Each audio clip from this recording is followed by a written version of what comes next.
So there's 3 ways to put in the dollar value. To repeat, when she edits this into our new P-022 video. Buckle up, buckle in, get comfortable or get uncomfortable, depending on what motivates you. So go back to P-022. This is a fillable PDF using Adobe Pro DC on your computer. You will thank us. P-022. So number 1, put away the smartphone. Do this on your computer. So let's start with the top. Application number and loan number. The application number is your EIDL application number, which you will find on your loan agreement in the upper right-hand corner. The loan number is what is called the SBA disaster loan number, which you will find on your EIDL loan agreement in the upper left-hand. That's how you fill in those 2 sections. The next box is resolution and certification of the name of the business, which actually, it says it right underneath. Print or type name of the business. Now, I should add that this form is a fillable PDF, and as we say all the time, do not use your smartphone, folks. And if you have not already purchased Adobe Pro, we highly recommend you do that. Yeah, it's the 21st century. That's the Adobe Acrobat DC. Everything we talk about is stuff we've actually experienced, like problems that we do every day, challenges, obstacles, declinations, restrictions, requirements. If your business is called Aurora Consulting LLC, you will type in here Aurora Consulting LLC. If you are a sole proprietor and your name is Henrietta Johnson, then you will put Henrietta Johnson in this line, because since you're a sole proprietor,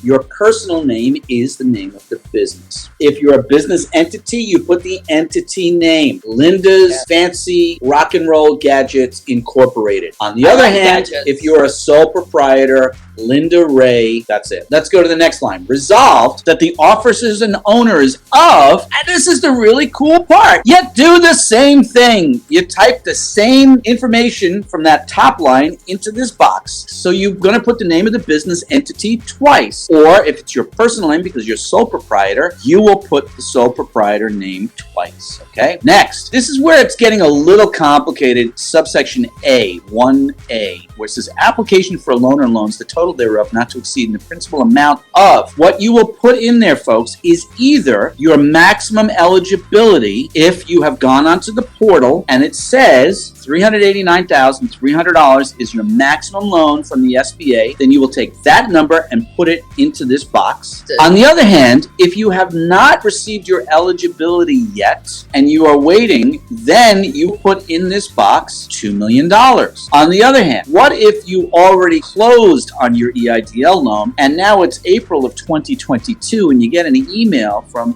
an SBA representative in the records specialist department telling you, we would like you to fill out P-022 and provide a copy of your hazard insurance, which you're required to submit within 180 days of closing on your EIDL loan. In that case, when you get that P-022 5 months from now, 6 months from now, what you will do is put in the amount of your EIDL loan that you closed on. So if you signed the closing documents on the SBA website today, $210,200, then when you fill this P-022 form out in the next few months to submit it to the record keeping team, $210,200. To go in the dollar box is number 1, the maximum eligible amount that you can see today on your portal if you have received an offer. 2, if you have not received an offer and your loan is still in process for an increase request or a loan request, put $2 million, which is the maximum allowable amount under the current guidelines. Or if you are filling this out, 3. My 3 meets your 3. That means love.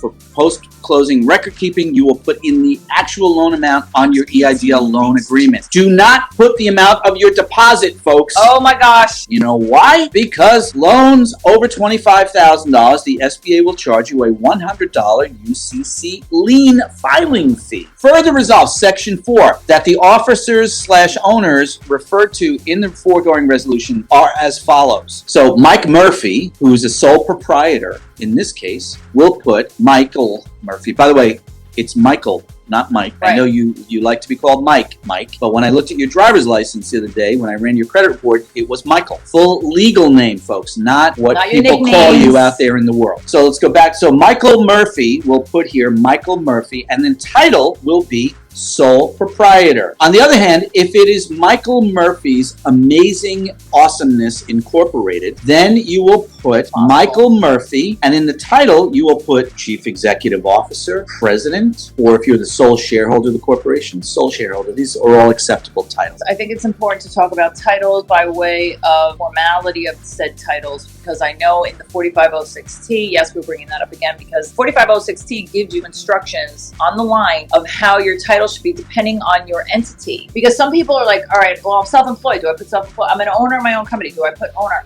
Because I know there are titles like president, CEO, sole member. Let's talk about titles. If you are a sole proprietor, what does a sole proprietor mean? It means you file your income on Schedule C of your personal IRS 1040. While you might, as in Michael Murphy's case, you might have a DBA, and the DBA might actually have an EIN number. You are considered a sole proprietor by the SBA if your revenues are deposited into your personal account. In Linda Ray's case, if she was a sole proprietor of Linda Ray and she receives revenues from selling widgets and gadgets and the money is deposited into a bank account named Linda Ray, she's a sole proprietor. Therefore, Linda Ray's title is sole proprietor. Let's talk about Schedule C. It's your personal tax return. But you have a DBA with an EIN number, an employer identification number from the IRS. You're filing the revenues on your personal tax return, Schedule C. But the money is deposited into an account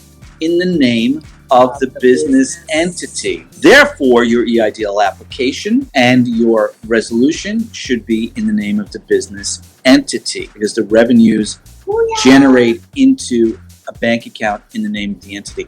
And by the way, side note real quick, this is why so many people's deposits have been bounced back by their banks, because y'all are operating as a business, but your bank thinks you're trying to pull a fast one on the bank, because you should have opened a business account which has higher fees. Yes. You can't have it both ways. Yes. Whole other video. All right. Yeah. So you're filing your entity on your personal tax return, but the revenue goes into a bank statement in the name of the entity. You put on the resolution form and on your EIDL application the name of the entity. Oh, and your job title in that case, so if it is Linda Ray on the personal tax return, Linda Ray, Aurora Consulting LLC, and if the money is deposited into a bank account in the name of Aurora Consulting LLC, Linda Ray, Aurora Consulting. So in that case, what's going to happen is Linda Ray would go in the name box, but the title will be sole member. By the way, just as a note, owner is not an acceptable title. Except, hold on. Oh. Asterisk. SBA can confuse you because there are some applications for SBA, including PPP, including the EIDL, where there's a drop-down box, and guess what it says? Owner. Clarity of messaging, SBA. Thanks for that. Generally speaking, you should not use owner as a title. You are either a sole proprietor, you're a single member, or you're a managing member of an LLC. If it is a corporation, then you are either a chief executive officer, a president, a secretary, a chief financial officer. If there are more than 3 officers/owners, you must add additional pages. Guess how you add additional pages? Use the P-022 again and put the names at the bottom. Okay? So you fill out a whole new P-022. Let's go to the next section, Linda Ray. I hereby certify, blah, blah, blah, authorized representatives of, this is why we were confused by all the thumbs down on our P-022 video, that people seem to think we should have explained how to fill out the form like we're doing today. It's self-explanatory because right over here, look, right there, it says name of business entity. If it is Aurora Consulting LLC, that is what goes in that box. If, on the other hand, it is Linda Ray, sole proprietor, then Linda Ray's personal name is the name of the entity. Name and title of certifier, the person who is signing the form, the date the resolution is approved, and then the electronic signature. When I say electronic signature, folks, I do not mean that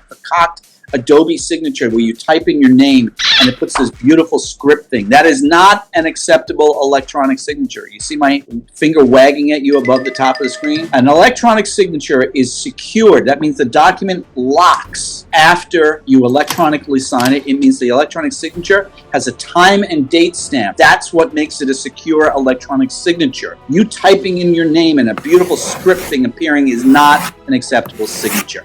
And that's why 6 months ago, the SBA started shutting you all down for requiring wet signatures because y'all were submitting these baloney fake signatures. All right, go to SBA.gov. It's easy to find. Download that form into a PDF. Put it into your EIDL document requirement folder. Does everybody have a folder for EIDL and then subfolders so you know where to find stuff? That's also really key. It got very quiet in the comments section, so that can only mean one thing. Y'all are busy over on Google writing reviews right now.